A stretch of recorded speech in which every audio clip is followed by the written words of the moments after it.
উপস্থিত সভার সভাপতি দেবরঞ্জন বিশ্বাস, তার বাড়ির উপস্থিত সকল সদস্যবৃন্দ এবং সকল হরিভক্তবৃন্দ, সবার শ্রীপাদপদ্মে ভক্তিপূর্ণ প্রণাম রেখে আমি দু একটি কথা বলছি। আমাদের সভাপতি প্রথম থেকেই সবার বলার মধ্যেই তার বক্তব্যটাকে পরিষ্কার করবার জন্য যথারীতি একটা ধার্য করে রেখে দিয়েছিলেন, কিন্তু দুঃখের বিষয়ে আমরা কেউ সেগুলো লক্ষ্য করেছি, কেউ করিনি। এটা হচ্ছে আমাদের বিষয়। হাসপাতালে বাচ্চা প্রসব করবে, তাকে নিতে হবে গাইনোকোলজিস্ট ডক্টরের কাছে, সেখানে ব্রেনের ডাক্তারের কাছে নেওয়ার কোনো প্রয়োজন পড়ে না। পরবর্তী যারা বক্তব্য রাখবে এটা লক্ষ্য করবেন, কারণ সভাপতি বারবার একটা কথাই বলে যাচ্ছে।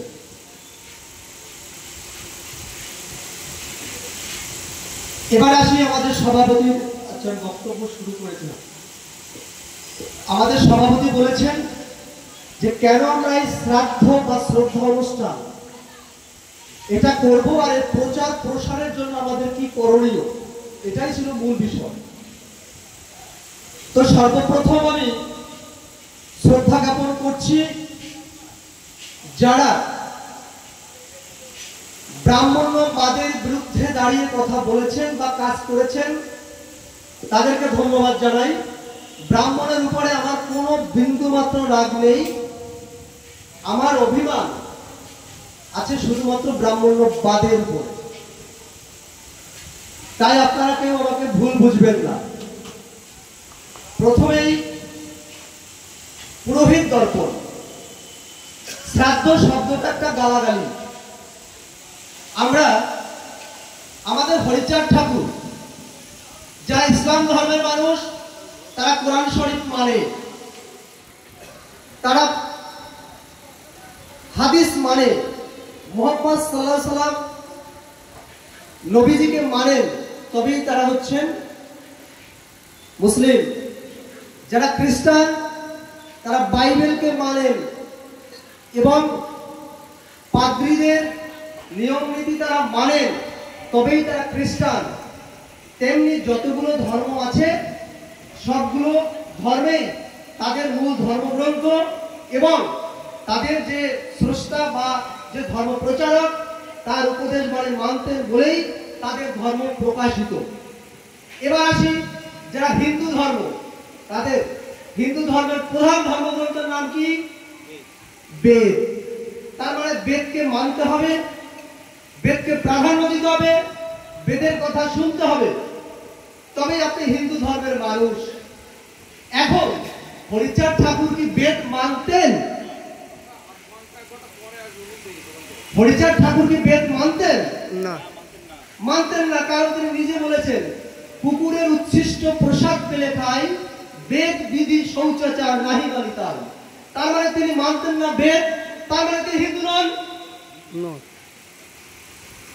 তো যদি হিন্দুই না হন আর আমরা যদি হরিচাঁদ ঠাকুরকে মানি, তবে ব্রাহ্মণ্যবাদের শ্রাদ্ধ করতে পারি না।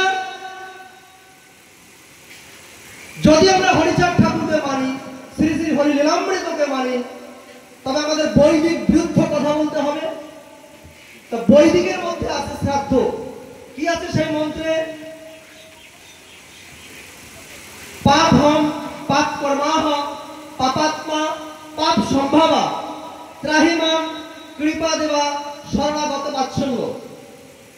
পাপহম মানে কি? আমি পাপী। পাপ কর্মাহ, আমি পাপ কর্মের ফল। আসলে এগুলো বলতেও লজ্জা লাগে। আমার বাবা মায়ের পাপ কর্মের ফসল আমি। এই মন্ত্রগুলো বলছেন আর আপনি আমি পাঠ করছি, আমি বাকি অর্থে যাচ্ছি না, এইটুকুই থাকুক। তার মানে কি হলো? আমি পাপ কর্মের ফসল, আমার দ্বারা যা হবে পাপ সম্ভব, আমি যা করবো সেটাই পাপ হবে। হে কৃপাদেব, আপনি আমাকে ক্ষমা করুন। কিন্তু আপনি কি স্বীকার করেন আপনার মা বাবার পাপের ফসল আপনি? না। যদি আপনি স্বীকার না করেন তবে আপনি শ্রাদ্ধ করতে পারেন না, মাথা মুন্ডন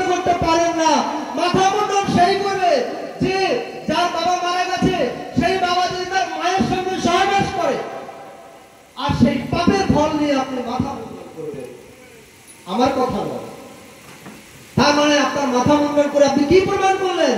আপনি প্রমাণ করলেন আপনার বাবা অপকর্ম করেছিল, আর সেই অপকর্মের ফসল হচ্ছেন আপনি। এই হচ্ছে আমাদের বিভাগ। তাই হরিচাঁদ ঠাকুর বললেন, কুকুরের উচ্ছিষ্ট প্রসাদ পেলে খাই, বেদ বিধি শৌচাচার নাহি বাই খাই। আমার মনে আর বেশি কথা প্রয়োজন এখানে হয় না। বেদকে যদি মানতেই হয় তবে হরিচাঁদ ঠাকুরকে মানা যাবে না, আর হরিচাঁদ ঠাকুরকে মানলে বেদ মানা যাবে না। কোনটা করবেন আপনার ব্যাপার।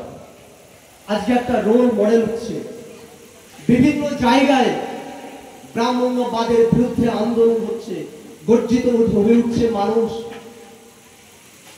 আমি কি মানি? আমি হরিচাঁদ ঠাকুরকে মানি। বাংলায় একটাই মাত্র ধর্ম, সেটা হচ্ছে মতুয়া ধর্ম। আমি বাংলা ভাষায় কথা বলি, তাই আমি হরিচাঁদ ঠাকুরকে মানি, অন্য কাউকে আমি মানি না। আমার প্রয়োজন পড়ে না। আমি হরিচাঁদ ঠাকুরের বিধান মেনে আমি অশৌচ হতে চাই না। আমার বাবা মা মারা গেছেন অশৌচ, আমি শুনতে পারবো না, আমাকে ছোঁয়া যাবে না। কি বিধান, কি লজ্জাস্কর বিধান! এগুলো মারা যায় কি? আপনার চেতন সত্তা জাগ্রত করুন। মুসলমানরা নামাজ পড়ে দেখবেন, নামাজ। নামাজ মানে কি? নাম আজ। আমরা কি করছি? আমরা কিছুই করছি না। আমরা যে শাস্ত্রগ্রন্থ ধর্মগ্রন্থ পড়ে সত্যভাবে সেই নামটাকে আয়ত্ত করব, এখানে নাম বলতে আমি কিন্তু ক্রিয়াকর্মকে বুঝিয়েছি, সেটাও আমরা করি না। ওই ব্রাহ্মণ যা বলবে তুমি তাই উচ্চারণ করবে। এটা কেন? আপনার শিক্ষার অবমাননা না? আপনি এমএ পাস করেছেন, আর যে আপনার বাড়িতে এই শ্রাদ্ধ করতে এসছে, শ্রদ্ধা তো না, শ্রাদ্ধ, 2 পাস করছে, মুখে মদের গন্ধ, সে আপনাকে বলে দিচ্ছে, আপনি উচ্চারণ করছেন, আপনার লজ্জা লাগে না? আপনার শিক্ষার লজ্জা হয় না? কবে বেরোবে এখান থেকে মানুষ? কবে বেরোবে?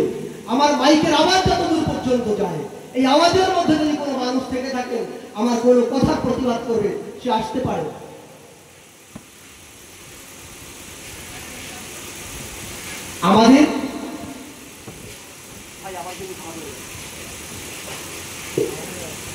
আমাদের চিন্তা ভাবনা, মগজের মধ্যে যে কুসংস্কার ঢুকে আছে, এই কুসংস্কার যতদিন পর্যন্ত আমরা বর্জন করতে না পারবো, ততদিন আমরা মানুষ হতে পারবো না। এই কুসংস্কার বর্জন করতে হলে সর্বপ্রথম করতে হবে ভারতীয় সংস্কৃতি, ভারতীয় বই। আপনি যদি ভাষার ইতিহাস চর্চা করেন, আপনি অনেক কিছু জানতে পারবেন, কিন্তু আমরা পড়ি না। এটাই হচ্ছে আমাদের সর্বপ্রথম দোষ। আমরা বেশিরভাগ ইউটিউবে কথা শুনে বক্তব্য রাখছি, কাজেই ভুলভাল হয়ে যাচ্ছে। মানুষের কথা শুনে কথা বলছি, ভুল হচ্ছে। আমাদের কাছ থেকে শুদ্ধ প্রচার কি করে সম্ভব হবে? সম্ভব নয় যতদিন পর্যন্ত আপনার বিবেক সত্তা জাগ্রত না হবে। Duty is voice of concern. এই চেতন সত্তা, এর জন্য হরিগুঞ্জন ঠাকুর বারবার বলেছেন, আগে শিক্ষা আনো ঘরে, হও ধনবান, আচরণে সৎ হও, ডাকো ভগবান। আগে তোমাকে ডাকতে বলেন, কারণ তুমি শিক্ষিত না হতে পারলে তুমি কিছুই জানতে পারবে না।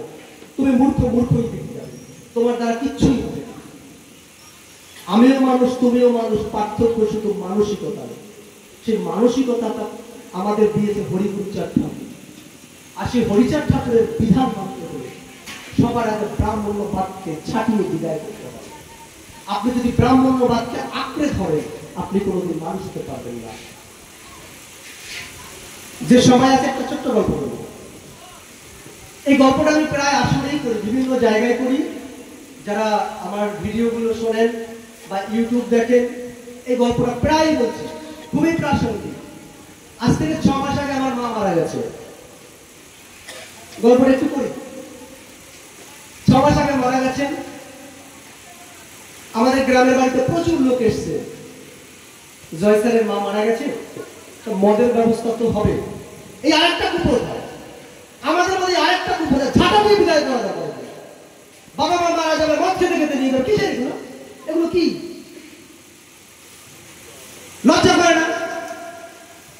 এগুলো যারা বয়স্ক আছেন বাড়িতে বলে যাবেন ছেলে মেয়েদেরকে যে আমি মারা গেলে আমাকে যারা মদ টদ দিবি না, মদ খাওয়াবি না। যদি না যায় আপনার ছেলে মেয়ে নিয়ে যাবে, না হয় আমাদের সংগঠনকে ডাক দেবে, না এই যে হীরামন পাল আছে আমার কাকা বাবু, একে ডাকবেন, আমরা এসে শ্মশানে নিয়ে যাবো, তাও ভালো। তবে মদ খাই নেওয়ার দরকার নেই।